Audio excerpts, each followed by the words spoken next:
In closing, I want to thank our panelists once again for their testimony today. And I want to encourage you all, please stay in touch with this committee, but with my office. I am deeply passionate about this issue. I come from a background in technology. When I got my first job, I was a programmer. And I have since been fighting for things, especially for women and kids. And this is a very important issue. I've seen this kind of thing have devastating consequences, even deadly consequences when we're talking about non-consensual pornography. I wanted to piggyback on what Dr. Walden just talked about, civil damages not being enough. You're right.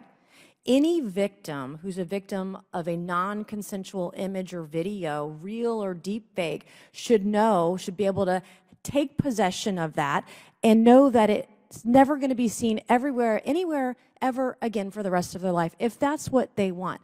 But that's not really a thing today. I mean, because these things can be found online and everywhere. Once that's out, it's forever.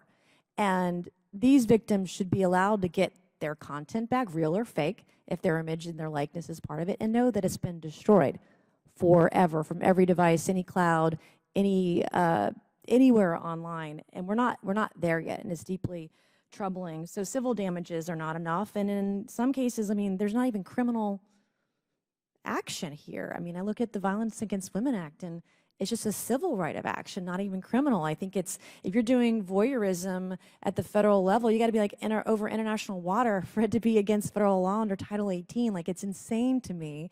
And so I'm deeply passionate about trying to correct some of this, correct course, find the gaps, like as you said, Mr. Szabo, in definitions. While we were sitting here today, I went into the South Carolina's Code of Laws, and I just looked up the word porn.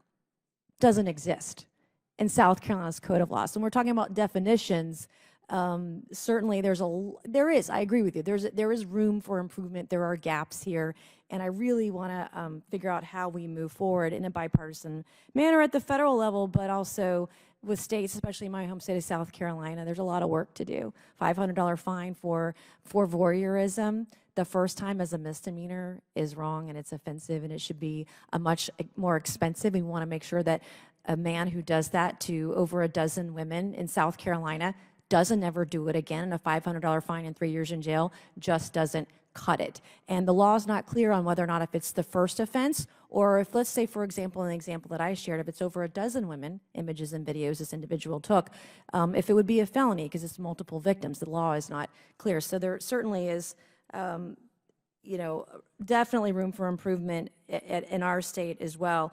And I looked up impersonations, forgery in South Carolina law is only related to financial transactions mostly. So there was just so much room to improve here, both at the federal and the state level. I want you to know that my office is very much keen on adding to our portfolio of legislation constitutionally, as it makes sense, not overdoing it, but just the right amount so that victims are no longer victimized, or when they are, that it's quickly corrected. So with that, and without objection, all members will have 5 legislative days within